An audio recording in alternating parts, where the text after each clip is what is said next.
Make sure to subscribe and turn on the notifications so you can be alerted when new content is released.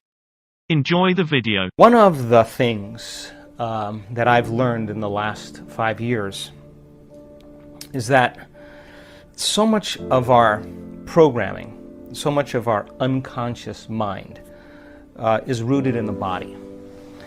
And people store traumas, shocks, crisis, past experiences that are strong emotional charges. They store those in the body because every time we remember the experience, we're producing the same chemistry in the brain and body as if it's happening. So the body actually becomes conditioned into the past. And so the body in its resistance is clinging to the known and the familiar, even though we want our future to begin to change.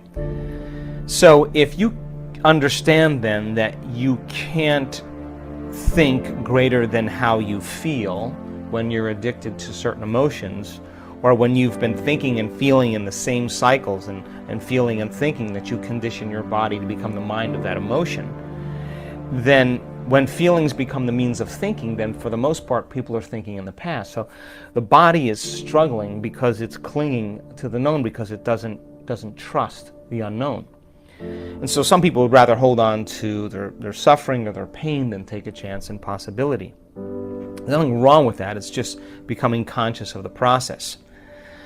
And so when people begin to do this work, the first thing we teach them is about that elegant, generous present moment. And when you're truly in the present moment and you're totally focused, something amazing happens. You forget that you have a body. You forget about the people in your life. You forget about the things you own, your cell phone, your computer, your car, your home. You forget about where you're sitting, where you need to be, what place you have to go to, and you forget about time in and of itself. You take your attention off of time. And in that moment, you become pure consciousness. Now that is the elegant, generous present moment.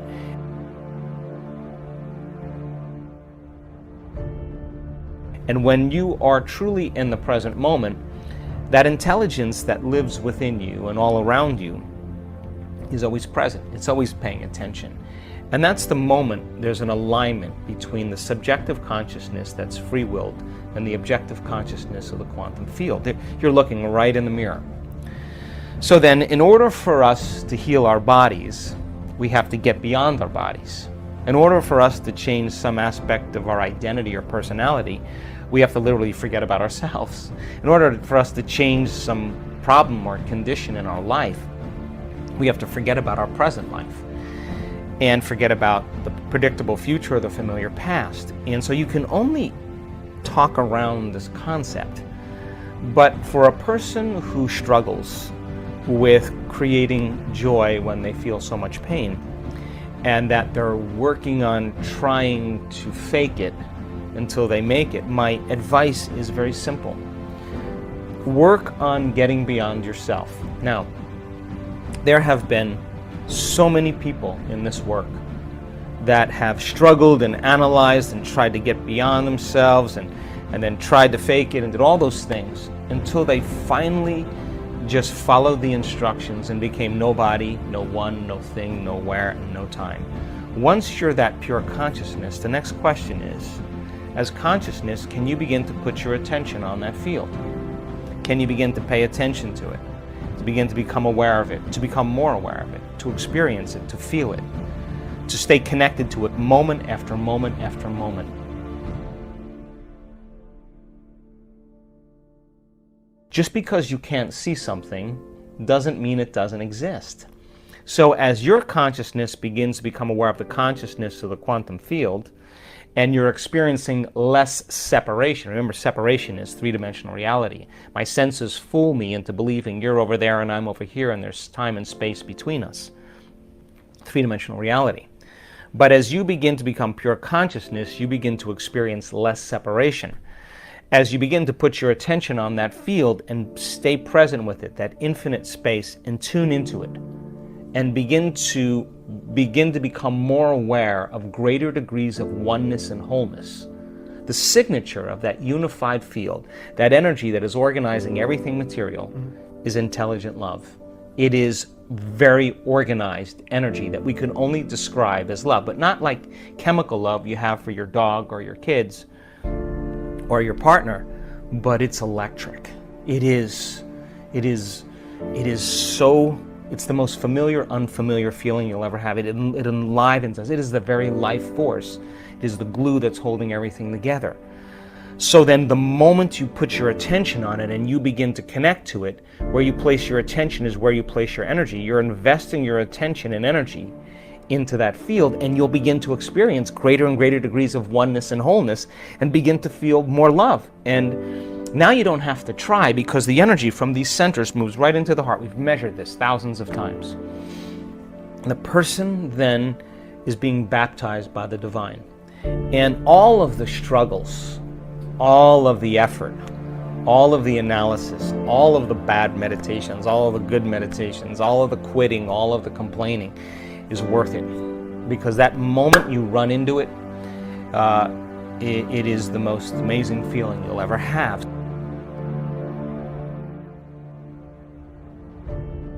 I'm not asking people then to create a fake feeling just to pretend that they're there.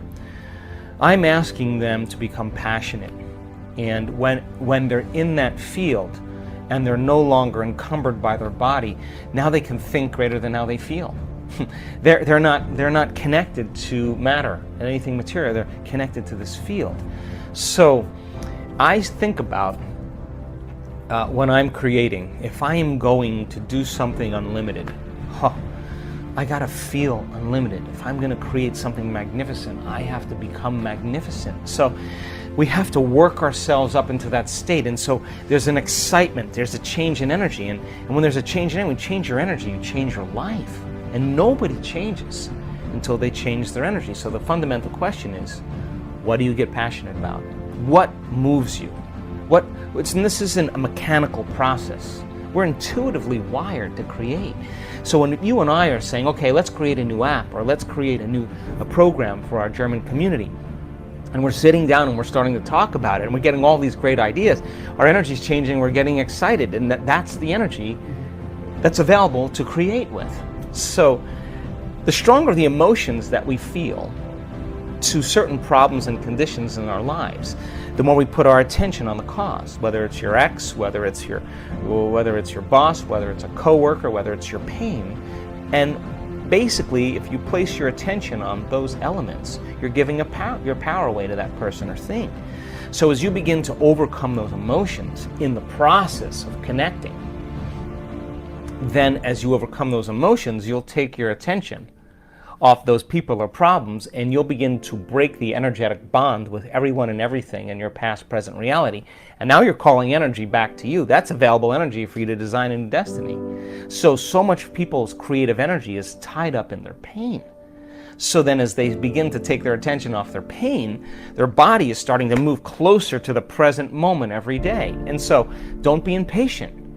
Every day is the mastery of self. If you overcome just a little bit of yourself every day, there will be a different feeling that warms your heart. That's where I want people to be.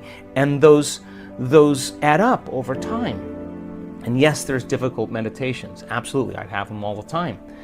But if you are willing to sit in the presence of that fire and be willing to face off with it and keep returning back to the present moment, every time you do that, every time you catch yourself thinking about another person or another thing and you become conscious and return back to the present moment and fold back into possibility, that's a victory.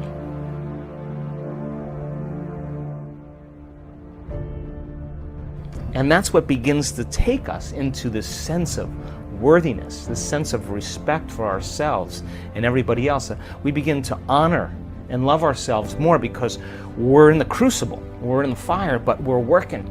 And the body's beginning to shift and change step by step. So then, as you experience greater and greater degrees of oneness and wholeness, and you connect to that field, pay attention, because the moment you connect to that field and all those latent systems switch on, your body is going to get a biological upgrade. because you're connecting to the signature of wholeness and oneness. So your body's frequency is going to rise, and so many people come out of their meditation and say, I was scheduled for surgery this week and I have no pain in my body. I don't know what happened. I just got beyond myself. So as you begin to slow your brain waves down, and from beta to alpha and into theta, you begin to connect to your autonomic nervous system. And that autonomic nervous system has one agenda, and that is to create balance, wholeness, and order. And the moment you get beyond yourself, and you're no longer your identity or your pain or your past or your agenda or your diet, you're just an awareness. And that intelligence becomes aware that you are no longer in the way. It is going to rush right into the body.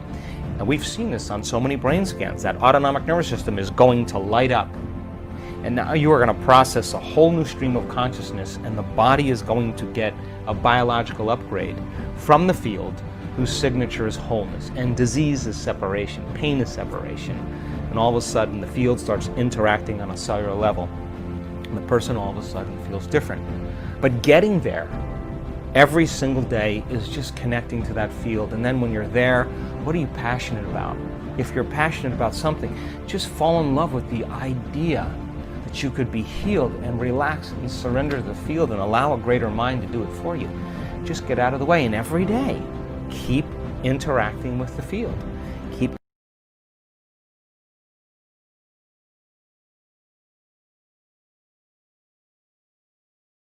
connecting with it. Keep practicing, and sooner or later, you'll say what everybody else says. It was so worth the effort.